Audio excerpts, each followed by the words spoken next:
So there's lots of research of various kinds around appreciation and appreciative approaches. Some of that I'll mention more in the overall research piece. But something I wanted to mention that fits more precisely here in terms of appreciation is in studies around long-term relationships, things like marriages. There's been some interesting research which seems to suggest that for us to feel really kind of well and happy in those relationships, we need to hear about 5 pieces of appreciative feedback to every 1 piece of critical feedback that we hear. And some similar research has been done in organisations. The results from that vary a bit in terms of how they're interpreted, but even then there seemed to be an average across organisations of about 5 or 6 pieces of appreciative feedback needing to be heard to every 1 piece of critical or constructive feedback that was heard, for people to feel buoyant and kind of psychologically healthy, really, kind of buoyant and positive.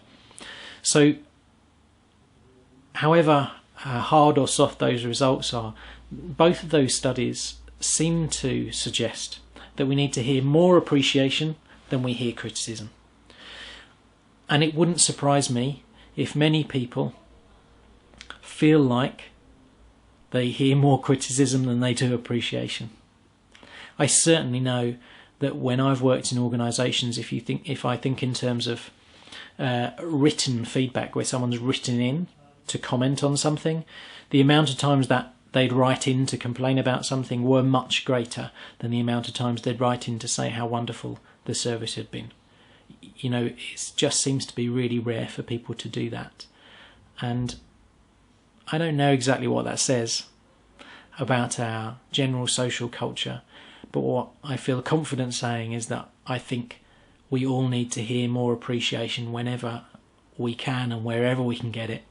So if the compassion circles can be a place for people to feel appreciated more of the time, that could help redress that balance, that could help their psychological health in a really wonderful way. And more than that, if people see you modelling being appreciative consistently, warmly in that space, the likelihood that they'll notice how good that feels, both when they get appreciated, when the group is appreciated, when they appreciate each other. When people notice that, the likelihood that they'll then go out and appreciate others elsewhere more, I think, is strong. So there's that potential to have a really wonderful ripple effect out from the space of the compassion circle. There's all sorts of ripple effects that happen as a result of the compassion circles from what we've seen. But one of them could potentially be a ripple of appreciation, that people go back out into their communities, their organisations, their families even, and appreciate each other more and say why they appreciate each other more. And all of that beautiful appreciation has the potential to make our world a better, happier place. That's what the research seems to suggest, is that when we get more of that appreciation in balance to the critical or constructive feedback that we're likely to receive anyway, that when we get more of that appreciation, that it's easier to be buoyant, happy and engaged.